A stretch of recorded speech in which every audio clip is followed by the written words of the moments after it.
Hello, and welcome to this presentation on how to write a dead good assignment. It is intended for students who are studying at the University of Bradford. The views expressed here are the views of the author, and do not necessarily reflect the policy of the university. I have made it widely available as other students may find it useful. It is my experience that students often fall short of the marks they aspire to, not because they lack the intelligence, but rather because they lack the scholarship skills. These skills are fairly basic, but they are also fundamental to your success. If you ignore them, you will violate one of the unwritten rules of academia, which is why I chose this cartoon from Harvard Business Review to start the presentation. Talking about scholarship seems to be something taboo in society. Perhaps people have visions of monks in their habits slaving over manuscripts. Perhaps it is because popularism is anti-intellectual. Whatever the reasons, basic scholarship is what a lot of students trip up on, and it is my mission to help you succeed. There is a caveat, however. It is not a guarantee of success, but this is to help you avoid some pitfalls you may not recognize as being important. Before we start with this process, let's have a look at two great myths. The first is, it is more important how you think, rather than what you think. At university level we are interested in your thought processes, and applying critical thinking to your knowledge to arrive at a view. It is more than acceptable to have a perspective, provided it is evidence-based. You do not have to agree with your instructor. They will have their own biases, but these should be acknowledged as such. Your instructor is more interested in developing your intellectual capacity. We are not interested in your strategic compliance. On the other hand, this does not mean just expressing your opinion, but rather your view informed by evidence from the literature and by data. The second myth is around knowledge. Knowledge is not something you have, so much as something that you do. Knowledge is not a possession, but rather it is know-how. The advantage of a university education is that you learn how to think, rather than equip you with knowledge. Knowledge can go out of date, and yes, there is a lot of factual knowledge involved. But above all, a university education provides you with a more comprehensive tool set of how to view the world, and how to view the world differently. To challenge the inherited wisdom, where appropriate, and have the courage of your convictions. That is something that will never go out of date. Please note I have been uncharacteristically blunt in some of the things I say. That is not to be rude, but rather a way of communicating that leaves no room for ambiguity. I'll get off my soapbox now. Let's get on with how to write a dead good assignment. When academics use the word theory, and managers or students use the word theory, they are often talking about two different things. I have written a book about this which is available on Kindle devices. It is called Business and Management Theory, an Introduction. It is available for a modest fee, the lowest price one can charge on Kindle. If you are a member of Amazon Prime, you can borrow it and download it for free. The reason I wrote the book is because I was dissatisfied with conversations I had with managers when they used the word theory. To them, theory means something that is disconnected from practice. Something that is irrelevant to a context they refer to as the real world. However, unbeknown to this perspective, we use theory all the time. Whether it is tying our shoelaces or driving a car, theory is something we enact in every kind of behavior. Theory directs us in everything that we do, it is just that we are not conscious of it. I was recently asked by a student, for example, where they could find any theory about robotics. The question does not make any sense as it conflates two concepts. There is relatively little theory on robotics, but there is plenty of literature on it. A fuller explanation will be given in slide 8 about what is meant by the word literature. For a complete explanation of what is meant by business and management theory, have a read of my book. I can assure you it is mercifully short, But if you are confused about the difference between theory and practice, it is going to reflect in the marks you achieve. This slide illustrates my point about the different perspectives in a 2x2 matrix, where theory is along the vertical axis, and practice is along the horizontal. Both are designated as being either high or low. The bottom left-hand quadrant is where nobody wants to be. Low on theory and low on practice. That quadrant is of no use to anyone, which is why it is marked with an X. The bottom right is known as the development area. This is because practice is leading theory. Practitioners are spearheading the implementation of novel ideas, and academics are studying what the practitioners are doing. This quadrant is practitioner-led, and is typical of digital business, where companies are innovating ahead of being studied. The top left-hand quadrant is the stereotypical view of how managers view academic theory. Something that is disconnected from reality. One of the problems here may be they don't see the relevance to them yet, but it may become relevant to them later in their careers. This is what is known as a pre-professional qualification, when the knowledge is propositional. It is always interesting to see how MSc students compare with MBA students. MSc are undertaking what is known as anticipatory socialization. That is to say, they are anticipating what it will be like to become a professional in their chosen field. Executive MBA students, on the other hand, go through a process of retrospective sense-making. They have had the experience, the so-called felt acquaintance of being in that situation, and are making sense of it using theory in hindsight. As the Dutch philosopher Kierkegaard would say, life is lived forward, but understood backwards. So that leads us on to the final quadrant in the top right-hand side, the ideal. This is useful theory, or praxis as it is formally known. It is also referred to as actionable knowledge, because both the theoretical and the practical elements are both relevant. For the next 2 slides we will be thinking about how to do some initial analysis for your assignment. A topic we will return to at the end of this presentation when we consider analysis, synthesis and evaluation, and also critical thinking. You will no doubt be familiar with SWOT and PESTLE analysis. By considering the strengths, weaknesses, opportunities and threats, you are taking a balanced approach. Say we were doing an assignment on supply chain. If you only talked about the positive side of supply chain, your assignment would be lacking criticality. What are the limitations, for example modern-day slavery, child labor or fraud? Doing a SWOT analysis ensures you consider your inquiry from every angle. The same applies to thinking about the political, economic, social, technological and legal aspects. If necessary, you can even nest a SWOT and PESTLE analysis together, but bear in mind we are only talking about the starting point for your analysis. It is not the end game. This is what we call scaffolding. It provides us with a temporary structure which we then take away to leave something more permanent. No trace of the scaffolding is left, and you need to substitute your own labels in place of these original frameworks. Another way of structuring your thoughts is to use Edward de Bono's 6 thinking hats. This is usually used in group analysis, but can be done on your own. The idea is to structure your thinking by figuratively putting on a hat. With that hat on, you can only use that particular mode of thinking.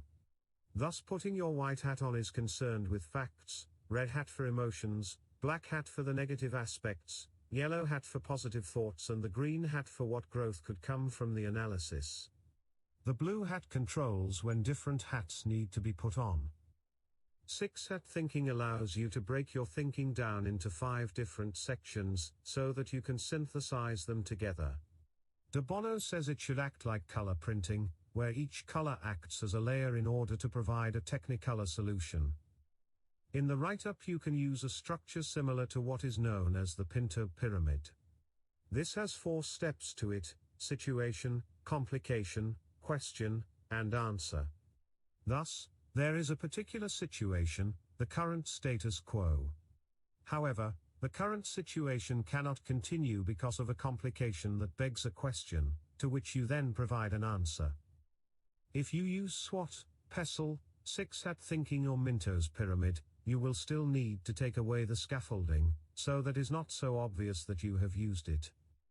Finally, in your write-up, think about the old adage of telling your reader 3 times. Tell them what you're going to tell them, actually tell them, and then tell them what you told them. We now move on to the rules of good assignment writing. Rule number 1 is don't write in the vernacular. Oops. I mean, do not write in the vernacular. This is the common use of English as a spoken language. You need to use formal English. There should not be any contractions of words. It's is always it is, there is no apostrophe as it cannot be possessive. Don't should always be written as do not. Also, guard against dropping into spoken English in the middle of paragraphs. It is easy to drop your guard. Also, be wary of singular plurals. This seems to be sneaking into business speak, and it sounds like jargon. Feedback, training and software should never have an S on the end. Unless you want to sound like Borat, keep to the rule of singular plurals. Also, use English spelling, not US spelling, which usually replaces a Z with an S. The University of Bradford is an English university where we use the English language, not any derivative, no matter how trendy it may sound. Rule 2. Presentation is very important. It can be used as a proxy for quality. Usually the better assignments are well presented. Beware though, just because it is well presented it does not guarantee a high mark. Be consistent in your layout. Do not mix font sizes, for example. Also, make sure you include diagrams. They are not part of the word count, but they communicate a great deal of information to the reader. Put some color in your diagrams, make it a pleasurable experience to read. You would be amazed how many assignments appear in boring old black and white. In the bad old days when we used to print documents out, color documents could be expensive.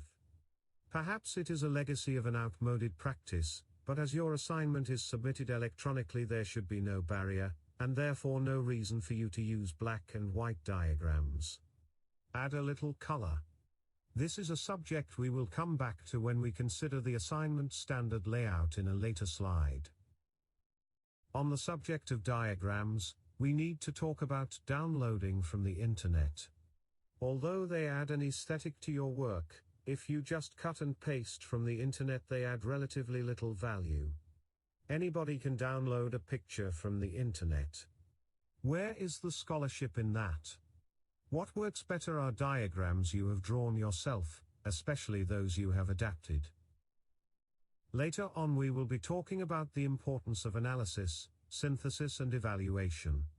If you adapt a diagram it shows you have synthesized the diagram, perhaps by applying it to your particular context where the general theory does not fit. So for example, on the slide is Porter's 5 Forces of Competitive Advantage from Harvard Business Review. This is probably the most famous diagram in business management. To download this and incorporate it as a diagram is something anyone can do, so why would it attract any credit at a university? What does attract credit is if the diagram is customized. In digital business, for example, threat of new entrants is high, as is threat of substitutes. So for Porter's 5 forces we could provide examples in the diagram of companies to whom this could apply. Thus, the modified diagram demonstrates all the elements of analysis, synthesis and evaluation. Although it needs to be described in the text, the diagram has not cost you a single word.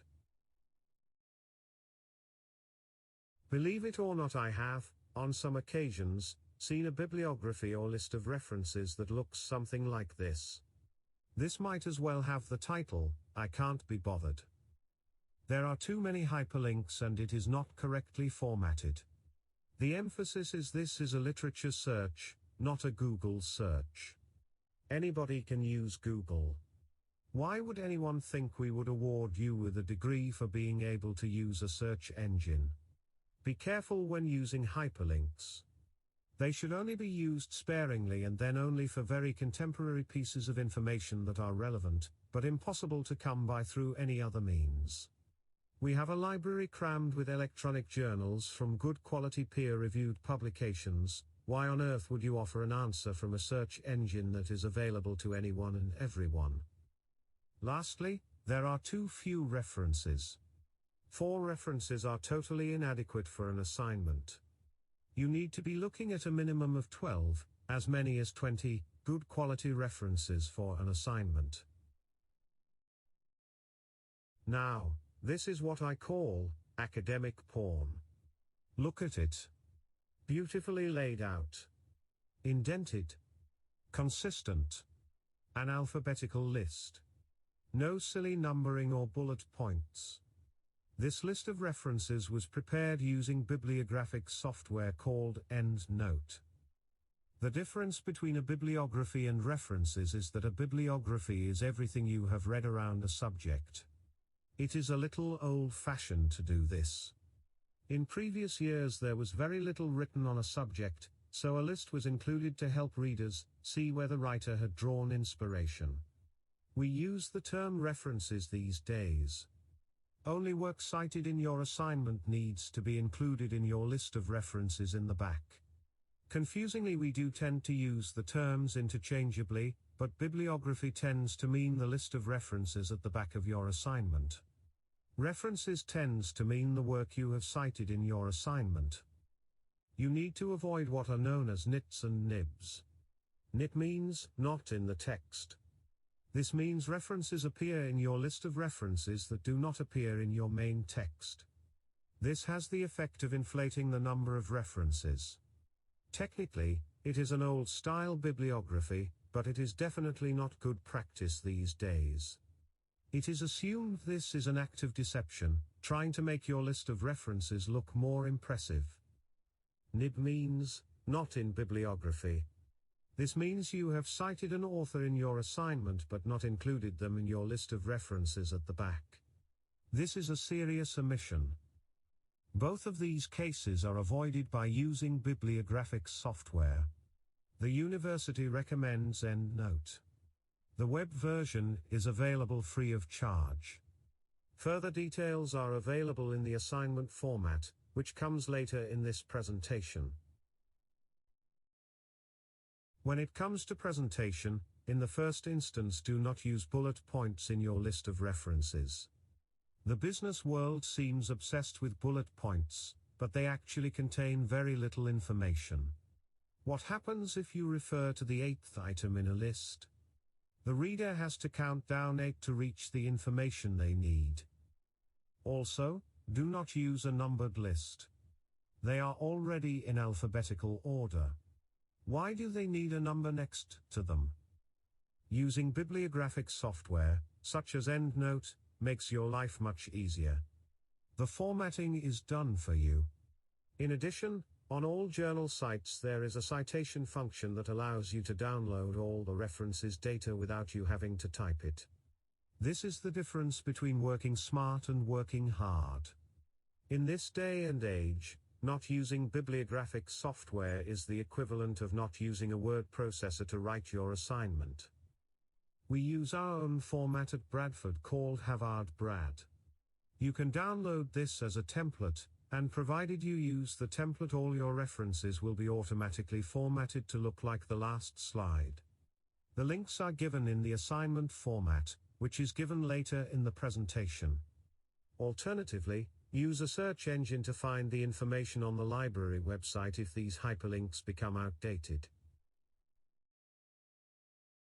There is a difference between data and literature.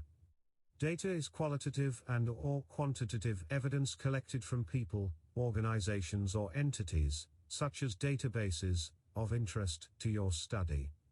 Primary data is collected by you as a researcher, secondary data is collected by someone else and usually repurposed for some other inquiry.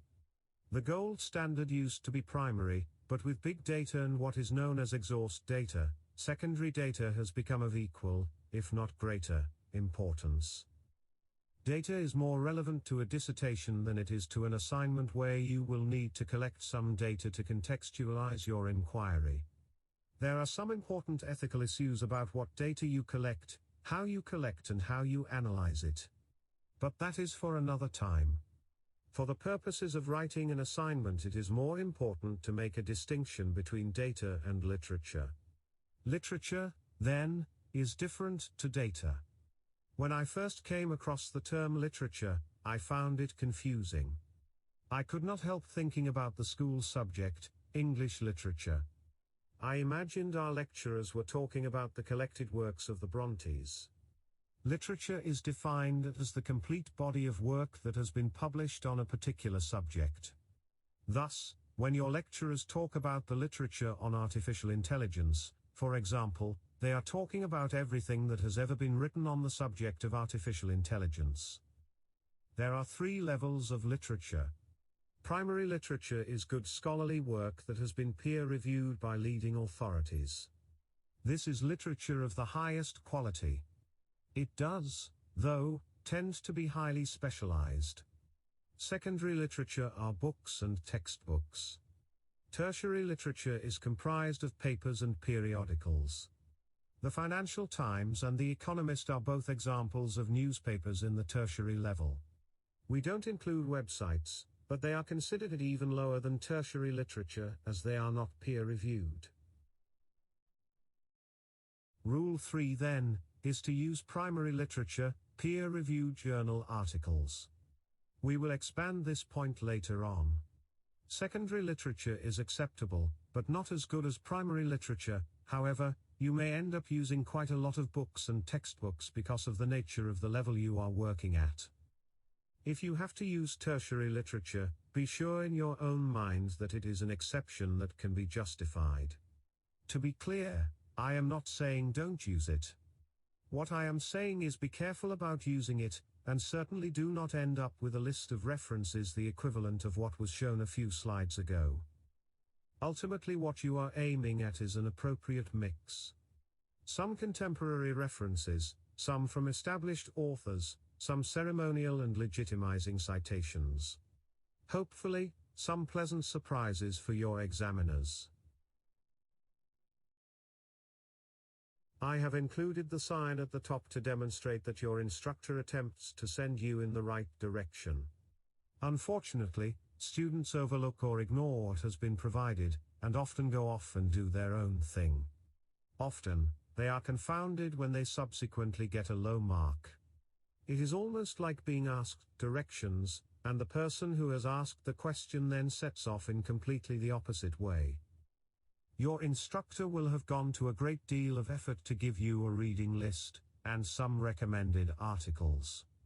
These have been provided because, after many years of experience in the field, and by consensus with acknowledged experts, these are generally agreed to be the best material available to you. It is often the case, however, that whilst your instructor provides some great material, the student does a Google search, and then provides some low-quality material that has not even been peer-reviewed. A good example of this is the core text. You will have been provided with a core text, or several core texts, and a few subsidiaries as recommendations. It is astounding how many students fail to refer to the core text in their assignment. There is a reason it is called core. It is because it is central to the module. So, the first recommendation is to cite the core text. The second recommendation is to cite other recommended reading your instructor will have provided. Academic convention is based on what is referred to, somewhat cynically, as ceremonial and legitimizing citations. Knowledge is painstakingly developed from our predecessors, who were recognized authorities in the subject. They are legitimizing because all successors need to acknowledge they have read, and are conversant with, the work of the authorities in this area. They are ceremonial in the sense that everyone is expected to do it. You can use the references provided by your instructor as a base to include further material. You may even impress your instructor by finding a reference they have never heard of. If you go off in your own direction and do your own thing, you need to realize you are taking a risk that may not result in a good mark. You need to ensure you are on solid ground. Whilst we do not wish to stifle creativity, going against mainstream conventions is not always well received. This is what is known as the CABS list, from the Chartered Association of Business Schools. This document gives a rating for each of the recognized journals under the various disciplines. A 4-star is the highest, with the lowest being a 1-star. If the journal does not appear, it is not ranked and therefore not considered to be of reputable quality. The problem with 4-star journals is they are heavy reading. Even professors will admit to this, quietly. This will give you an idea, though, of the leading journals in your subject area, hence your primary literature. Currently, to see this information you need to register on the CABS website. There are 1 or 2 PDFs with some old versions that can be downloaded from the web, which are equally good for your purposes. Both the CABS website and older versions of the CABS list can be found using a search engine. Other lists exist which are equally applicable. For example, the Financial Times produces its own ranked list of journals. Rule 5 is to use the CABS list to locate primary literature for your literature search. If in doubt of how to access this, ask your subject librarian. Rule 6 is really straightforward. Do not exceed the word count. There are lots of rumors about the maximum tolerance. Don't believe the student rumor mill. I have reproduced the regulation for postgraduate taught awards. There is an equivalent for the undergraduate regulations. Both are available for you to download and read. To translate the regulation into everyday English, the word count penalty is 1% off for every 1% over. That means the maximum tolerance, if you want to play it to the brink, is 1%. Anything above that will be penalized. Word count is the first thing we check during the marking process. The limit excludes your frontispiece, tables of contents, references, diagrams, tables, and appendices. Executive summaries and abstracts should not be used in assignments. For further details, refer to the assignment format document, which is given on the next page. Rule 7 is to use the assignment format. You can download this document from Canvas. It will give you a pro forma of how to format your assignment so that it meets all the requirements. It also gives further details of aspects such as the word count, where it goes into greater detail than in this video.